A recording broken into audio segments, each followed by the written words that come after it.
Members of this committee have very thoughtful ideas to advance the trade interests of the American people. For example, just yesterday, Senator Young was recognized by the National Foreign Trade Council for his leadership on digital trade. Critically, and I know this from personal experience, every senator on the committee wants to work with you, Ambassador, on a bipartisan basis to execute a successful trade policy. The challenge we face is how this administration approaches U.S. trade policy, both in terms of substance and policy. Substantively, the President's trade agenda emphasizes, quote, the groundbreaking domestic investments enacted through the President's leadership, end quote. Respectfully, an American trade policy cannot rest on massive spending on subsidies. That approach borrows more from China's traditions than ours. American trade policy unleashes our people's talent and productivity by removing foreign barriers through tough negotiations and enforcement. The potential of the American people is staggering. What the administration proposes as trade negotiations and enforcement agenda is strikingly limited. A few examples are indicative. First, American ranchers and farmers produce the world's best and safest food and exported $196 billion in 2022. They can accomplish even more if we eliminate the high tariffs and unscientific restrictions posed as safety measures. The only tariff reduction flagged in the President's agenda is that India will reduce its tariff on pecans to a still overly restrictive 30%. Instead of aggressively challenging non-science-based safety measures, the administration has only this month initiated technical consultations on Mexico's biotech restrictions. Second, American workers are highly skilled at manufacturing and have drawn nearly $1.9 trillion in foreign investment, including a major auto manufacturing facility in Spartanburg, South Carolina, similarly in Smyrna, Tennessee, and Marysville, Ohio, to just name a few. That kind of investment, coupled with American workers' talent, should make us an export powerhouse. But unreasonable product specification standards continue to keep our manufacturing out of many markets. Yet the administration chooses not to pursue a technical barriers to trade chapter, or TBT, in its proposed Indo-Pacific Economic Framework, or IPEF. Oh yes, friends, this is true. There are many people across the United States that are still receiving new stimulus checks, with some being worth over $2,000.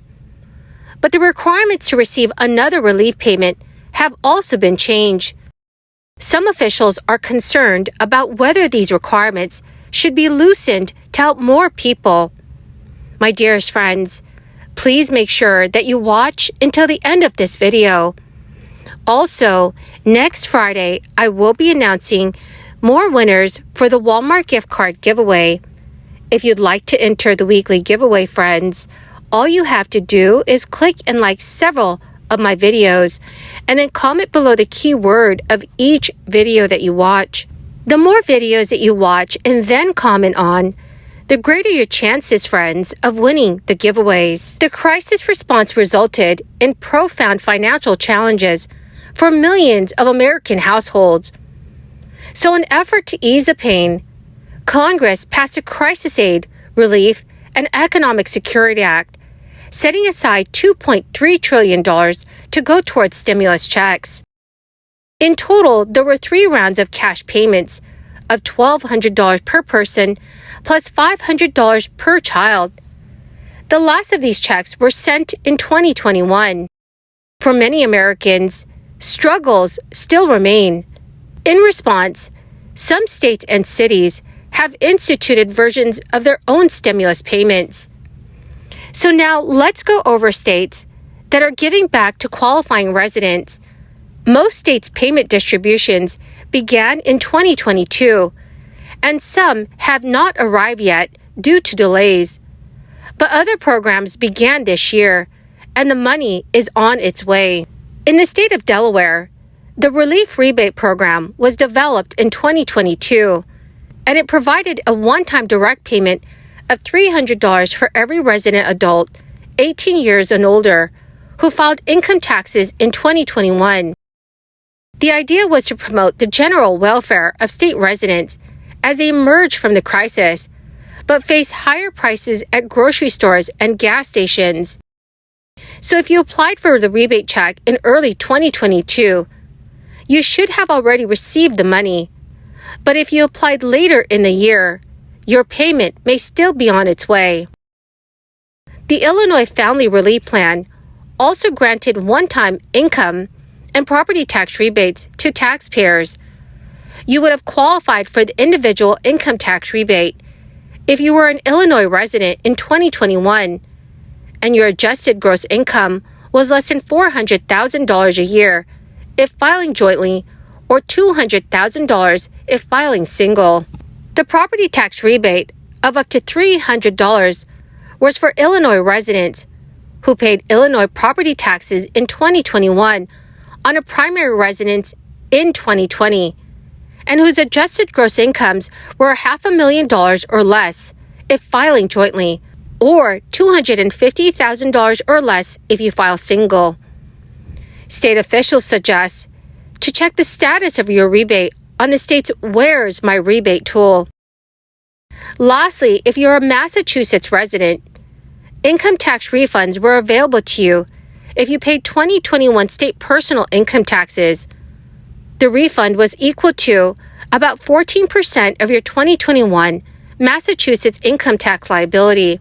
The state of Massachusetts started sending the payments last year, but if you filed your state return after October 17, 2022, but no later than September 15, 2023, remember it should take about 1 month to receive it. The student loan repayment pause will soon be over, and now experts are warning that when payments resume, contacting services might be chaotic, partly due to budget cuts and staff shortages. President Biden's student loan relief program is awaiting a Supreme Court decision later this year, and the student loan pause was extended to allow for the Supreme Court to rule in the case on the student debt relief program. The White House wrote in a Twitter post in November, "The pause will end no later than June 30th, 2023. Payments will resume 60 days after the pause ends." But when the payments resume, USA Today reported that such an eventuality will cause a deluge of calls to servicers. In turn, servicers recommend that borrowers contact them as soon as possible to avoid long wait times in the future.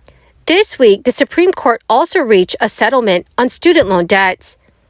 The Supreme Court, in a brief order, rejected a request made by colleges challenging the settlement. But the case is unrelated to President Biden's broader effort to forgive student loan debt, which is also before the justices, with a ruling due in the next 2 months. The class action settlement concerns loans that borrowers claim should be canceled because they were taken out based on misrepresentations made by their schools, many of which are for-profit. The settlement could be worth more than $6 billion. The case arises from a settlement that California-based U.S. District Judge William Alsup approved in November in a case brought by borrowers.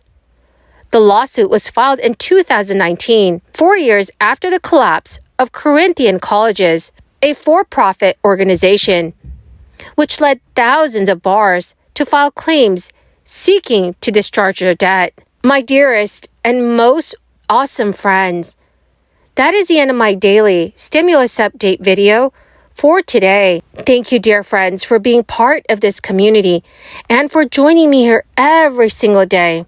I will be announcing more winners next Friday for the Walmart gift card giveaway. If you'd like to enter these weekly giveaway, friends, all you have to do is click and like several of my videos and then comment below the keyword of each video that you watch. My dearest friends, the more videos that you comment on, the greater your chances of winning the giveaways. Thank you and have a wonderful and very blessed weekend.